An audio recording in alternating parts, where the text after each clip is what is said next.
Bring people down the road. Jesus, Jesus, Jesus, Jesus.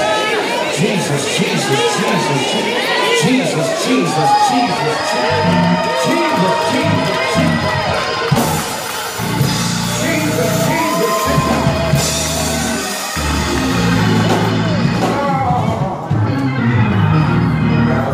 something's gonna happen tonight. Y'all still fun. I hear you. Yes, Lord.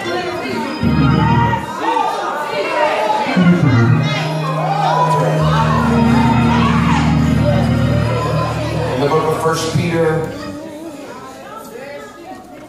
Yes, it is. Jesus. It's about to sound like old-fashioned prayer. Jesus.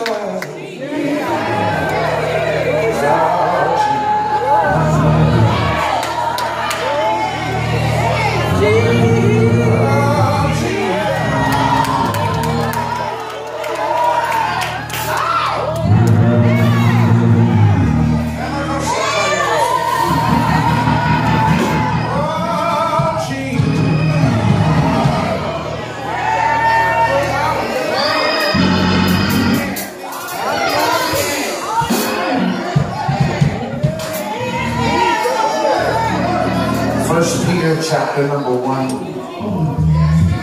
Y'all don't need no preacher because I heard that Mitchell came in and preached the other night. I heard that the other prophet came and preached. Yeah. Alvin Crone, they tell me he came and preached the place to pieces, so there's nothing left for me to do. Yes, it's all right.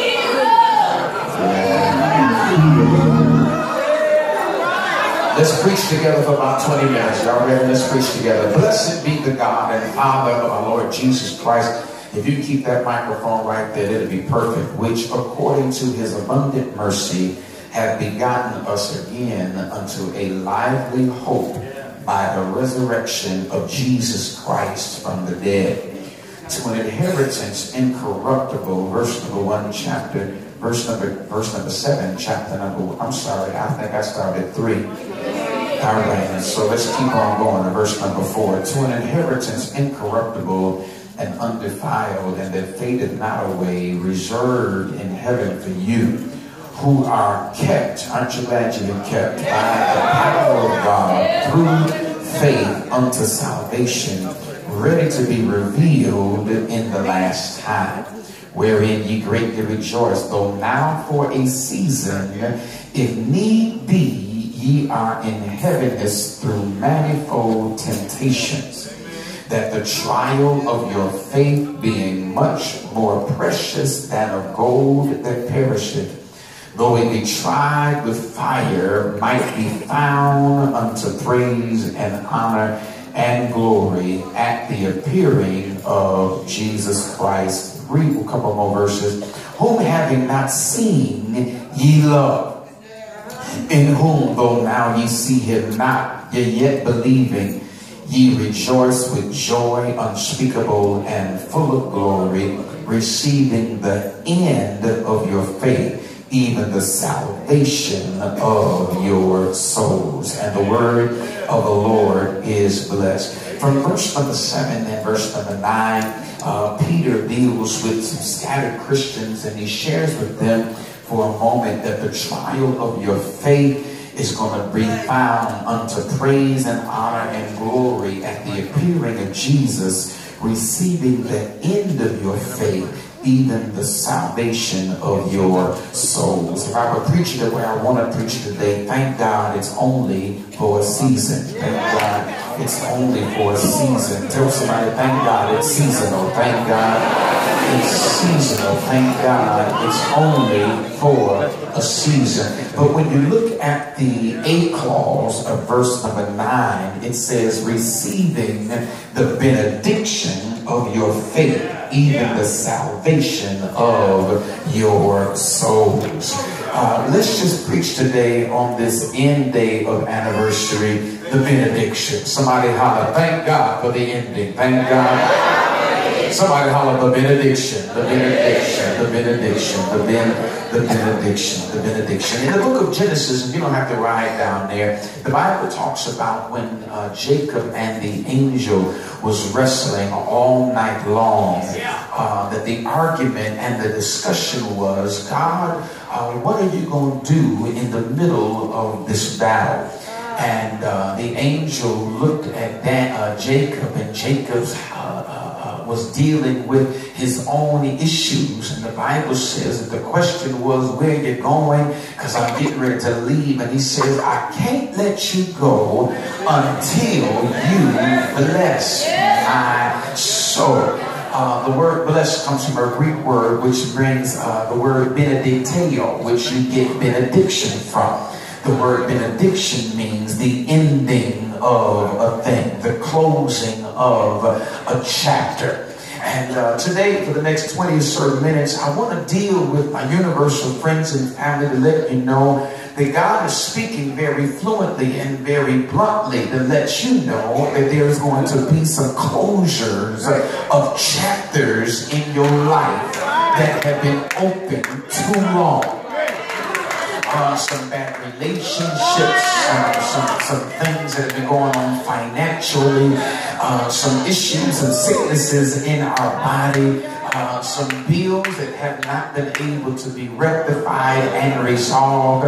I've got a feeling that before the end of 2015, that some benediction is getting ready to be spoken over some things in your life. Tell somebody a benediction, a benediction, a benediction. Getting ready to finish some things, getting ready to close some chapters in your life. And so now when we deal with the days that we're in, it is important that we understand that the ways of a transgressor, the Bible declares, is hard.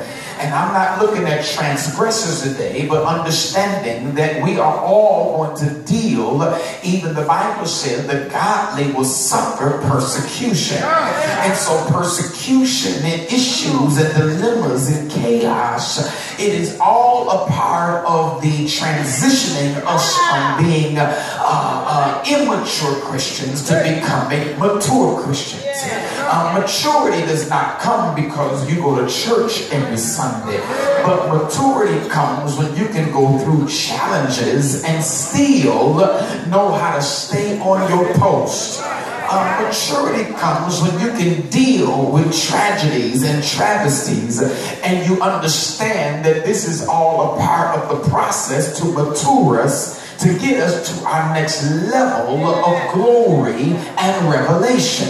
The Bible says in the book of Ephesians chapter number 1, he says that my prayer for the Ephesian church is that the Father would give you revelation and wisdom. Because we don't lack spiritual understanding, we lack wisdom and we lack knowledge and revelation. Because when we can get simply revelation of the season and wisdom on how to handle the season, when the enemy attacks us, we won't lose our joy, and neither will we lose our mind. We understand that it is God taking us through it, because when the Bible says in the book of Job that when God and the enemy had the discussion, God asked the devil, what are you doing? And the enemy says, I am roaming around seeking whom I may, y'all ain't saying nothing, devour. And God knew enough about Job that in spite of what the enemy would do to him, he's never going to curse me and turn his back on me because of all the stuff that I have done for him. Y'all ain't saying nothing. I put a hedge around his house. I put a hedge around his mind. I put a hedge around his spirit. And even enemy, if you attack his home, if you attack his body, if you attack his mind, the only thing Job is going to do is trust me. Here it is. The Bible says in the book of Proverbs, y'all ain't saying nothing. He said, lean not to your own understanding, but in all your ways acknowledge him, and he will direct Tell somebody he's going to lead us. He's going to lead us. If we keep on trusting him, he's going to lead us. If we keep on depending on him, he's going to lead us. If we keep on worshiping him in strange seasons, he'll lead you through the valley, David, of the shadow of death. And I ain't going to fear no evil, because thou art with me, my rod, my staff, and they comfort me. Somebody holler, it's seasonal. It's seasonal. And so understanding that when we go through challenges, the revelation, somebody holler revelation, the revelation of where I am is that this is not going to end this way. The preacher, Ecclesiastes chapter number 3, apostle says it like this: to everything, I ain't gonna be long, there is a season. To everything there's a season. To every pain there's a season. To every season of being broke there is a season. To every problem in your life it is a seasonal thing. But understand the revelation. It's working to take you to another level of understanding of who God is. You don't universal know who God is on the mountain. You don't understand who God is when you got a pocket full of money. No, you don't understand who God is without some pains in your body. You don't understand fully who God is until you lose every dime that you have. You don't understand who God is until the doctors give you a report that medicine cannot heal.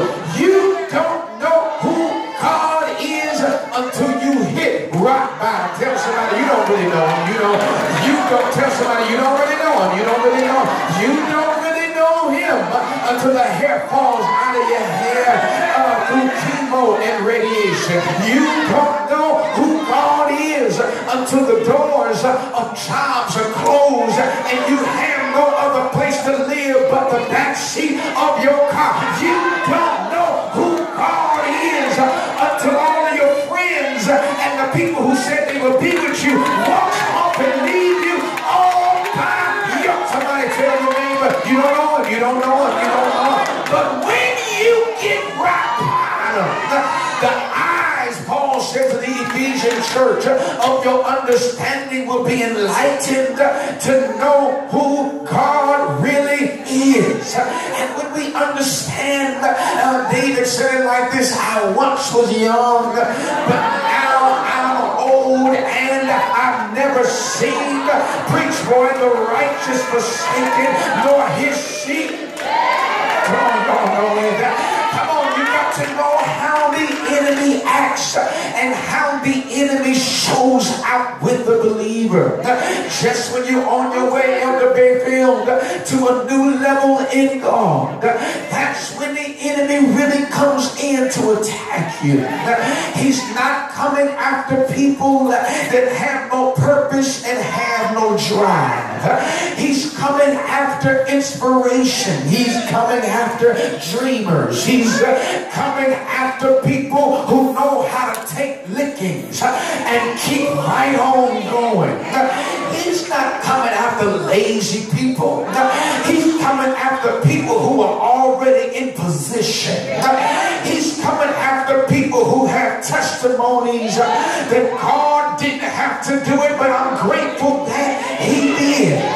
He's coming after people who realize, like Peter said, he said, who are all kept by the power of God. And when we understand that the enemy is coming after those who know who brought you here, those who have a revelation of who enabled you to have what you have, he wants to tear away at the existence of your testimony.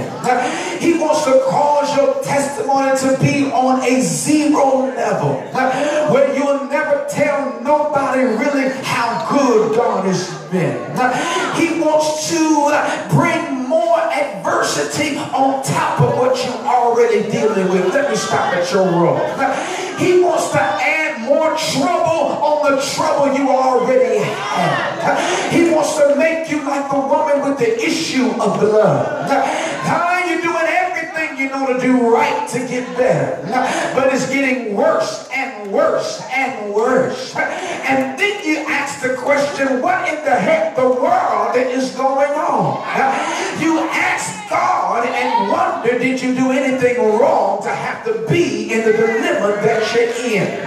But get the revelation. The revelation is that the trial of your faith, it is more precious than gold that perisheth. When God tries your faith, it is more precious than the gold that's on your rings or on your arm. Because gold perisheth, but your faith stands through it all. Universal, I came to charge your faith today, that in spite of the fiery trials which are trying you as though some strange thing has happened to you, think it not strange, because God is behind the fire and the trial. Some things the enemy just cannot do. He does not have enough intelligence to mess with your faith. The enemy is too dumb to devise any plan to take you out of the race. He's not smart enough, because we have a spiritual intelligence. Now, the United States of America didn't understand what Al-Qaeda was doing, because it was an unprecedented attack.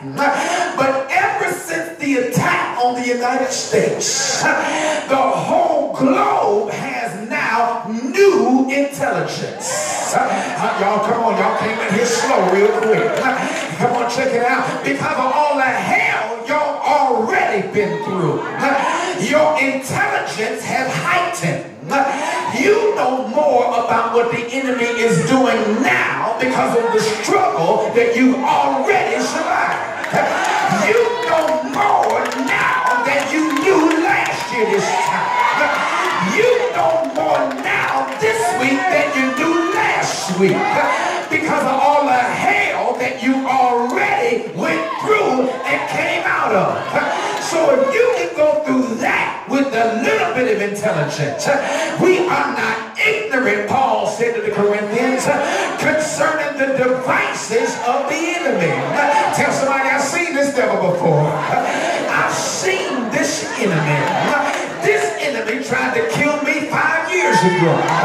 So before he even got to my address, I beat his ass or his butt before he got here. I almost feel like I'm on the west side of Chicago. I whooped him before he even got here, because I saw him, I beat him before, and now he thinks he's going to take me down. And I got one word for him: benediction. God getting ready to close some things in my life that I've been waiting. I've been praying. I've been believing. Tell somebody, benediction. He's shutting it down. He's shutting the door. Slam the door, child. God's getting ready to do something brand new. Brand new for you to see. I'm almost done. So the trial, your faith has to go on trial.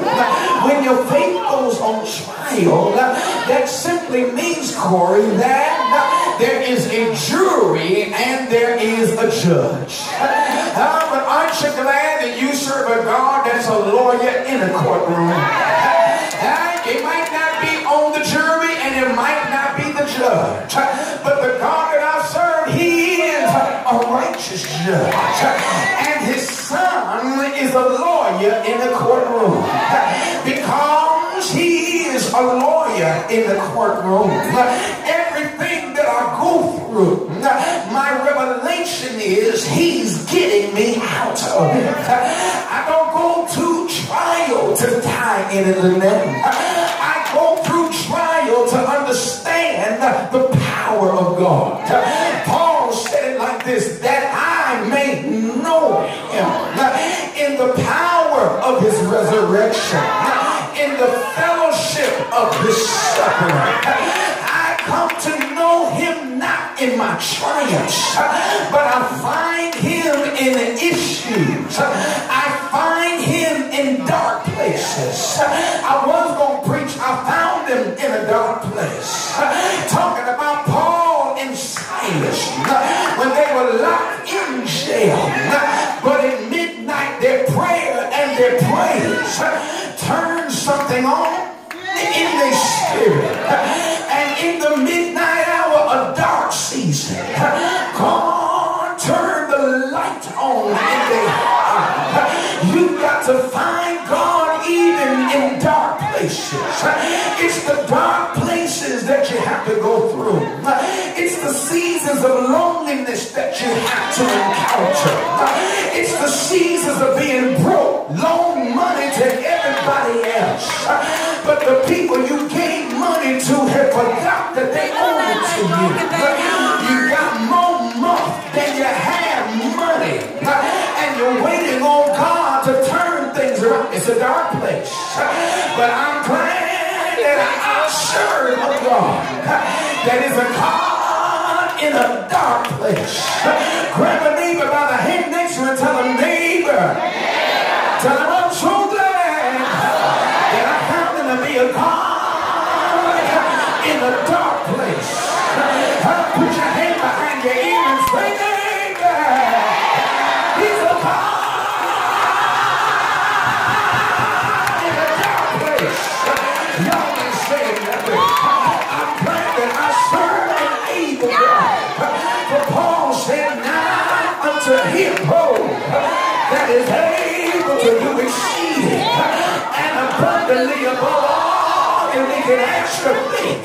Jude said, now unto him that is able to keep me from falling, and he's able to present me, Lord have mercy, he's able to present me faultless. He's able to wrap a bow around my praise. He's able to wrap a bow around my heart and present me. How will he present me faultless? How will he present me? He present me before God in spite of my circumstances. He's able to turn things around. But I heard Fred Hammond say, late in the midnight hour, God's gonna turn this thing around. It's about to work in your favor because it's seasonal. I'm glad that I serve an able God. I understand that the enemy comes after our faith, but I heard Paul say this is the victory that overcometh the world, even my faith. Your faith is on the line, Universal. Come on, stop dancing all the time. Get some more faith, because the more faith you get, the more you're able to stand against the wiles of the devil. And how is our faith ignited? The Bible says faith comes by hearing, and hearing the word of God. But when you don't hear no preacher in your midnight season, Paul said to Timothy, preach, boy. He said, study to show yourself unto God, a workman that need not be ashamed, but rightly divide the word of truth, and desire the sincere milk of the word, that you can grow thereby. Come on, son, let's go. Grab somebody by the hand next to you and say, neighbor, get ready for a benediction. God's getting ready to close that chapter. God's getting ready to open up something brand new. But I heard Isaiah say, remember not the former things, neither consider the things old, because I will do a new thing. And now it shall spring forth.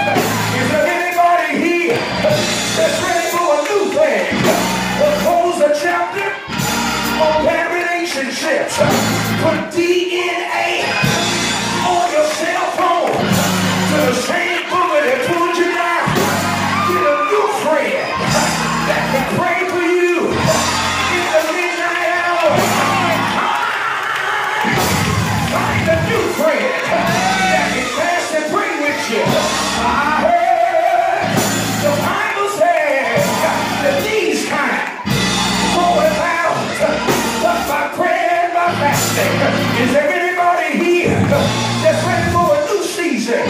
You want benediction over the last struggle. You want benediction over the last jump. I heard James say, the effectual of fervent prayer of a righteous man, it availeth much. The more you pray, the more power you get. The more you pray, the more revelation you get. The more you pray, the more discerning you are. The more you pray, the more perceptive you are. The more you pray.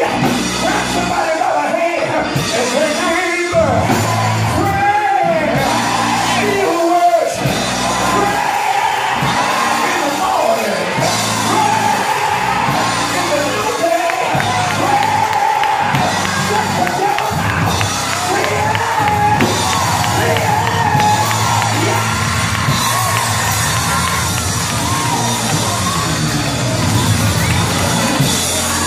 I gotta stop and call.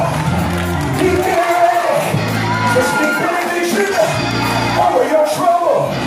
Lord, he's getting ready to speak benediction over your pain. Lord, he's getting ready to bring